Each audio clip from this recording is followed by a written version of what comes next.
I'm Ashlee, and today I have two different lasagna recipes for you, a classic and a chicken Alfredo. And in addition, we're making one in the oven and one in the slow cooker, and we're gonna compare how that works out. Don't forget to subscribe so you don't miss anything, and let's get started.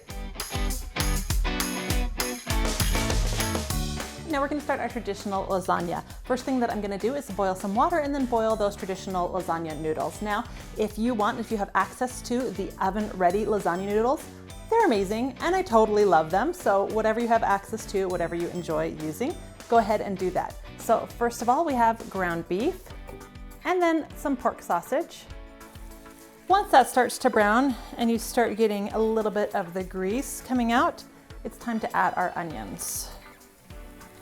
And then just keep cooking until the onions are translucent and the meat is cooked through. We can add our spices. So of course, salt and pepper are the classics. And then of course some Italian seasoning, a little bit of extra basil and some parsley. Give that a stir. This smells so good.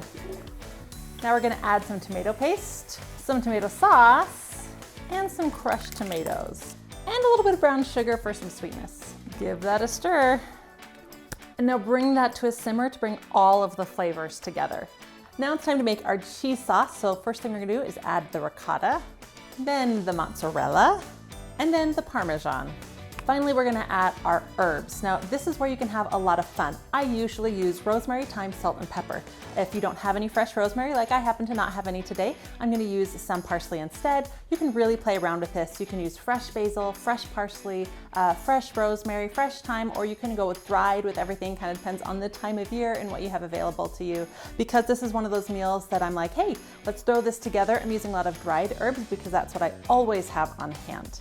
And now give this a stir. It's time for our layering, putting it all together. Now, some people really like putting their noodles directly on the bottom of the pan. Personally, I don't like that. I always put a little bit of sauce. Now, as you can see, mine is super meaty. That's how I like my lasagna. If you don't like yours as meaty, you can go ahead and cut the meat in half, and that will be a lot less meat. Then the noodles, cheese mixtures, sauce, noodles, cheese mixture, sauce, noodles, sauce, and then finally top with some more cheese. Cover it with some foil and we're gonna put it in the oven. Now we're gonna bake it in the oven at 375 for 20 minutes covered in foil. Then take off the foil and bake it for another 10 to 15 minutes after to get that top nice and golden. Now I personally don't like that burnt cheese thing, so I stop after 10 minutes, but if you like that crunchy burnt cheese edges, then you might wanna leave it in for another 5 to 10 minutes. Remember, everything's already cooked. You're really just heating it all together. And it's finished. It looks amazing. It smells amazing. Let's give it a try. Look at that beautiful cheesy layer we got going on right there. So good. It's really hot.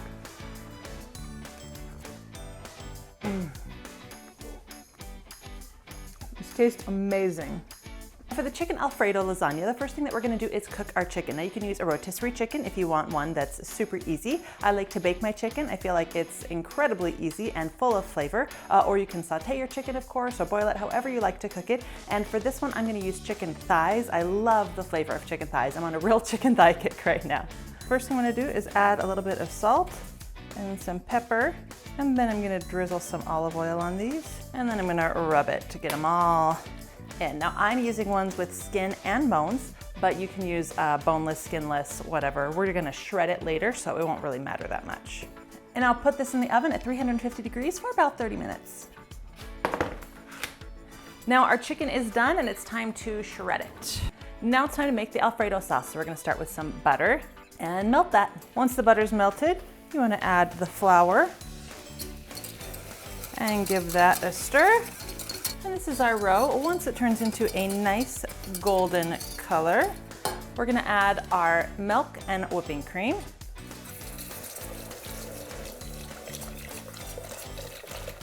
And we're gonna stir this until it gets nice and thick, and that is our bechamel sauce. Once your sauce is thick, you wanna take it off the heat for about 5 minutes and let it come down a little bit in temperature. If you add the cheese while it's too hot, you're gonna have some problems with your cheese. So then add your Parmesan cheese. Now I believe in using freshly grated Parmesan cheese. It has a much stronger and better and fresher flavor, and you end up using a lot less. If you use the store-bought grated cheese, which you can do, you're just gonna end up using a lot more, and it always has some kind of aftertaste that just kind of bugs me a little bit. Once you've added your cheese and it's melted, it's time to add our spices. I'm gonna add some white pepper. That's the way you don't get the little black spots in your Alfredo. If you don't mind the black spots, you can use regular pepper. Now we're gonna add some salt. Now you're gonna want to taste this and add just a little bit of salt at a time because these hard cheeses have a lot of their own salt in them already and you don't wanna oversalt this.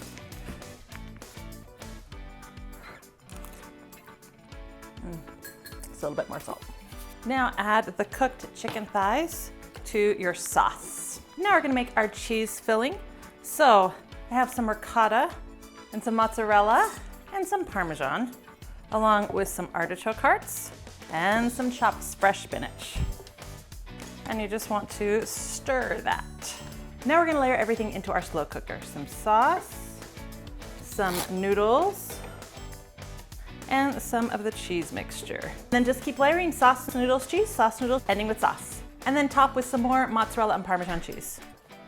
And now it's been 4.5 hours. Smells really good.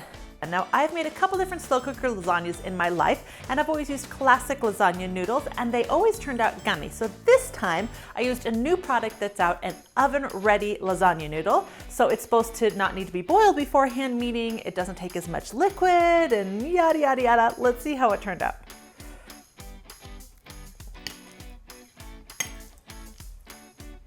Really cheesy.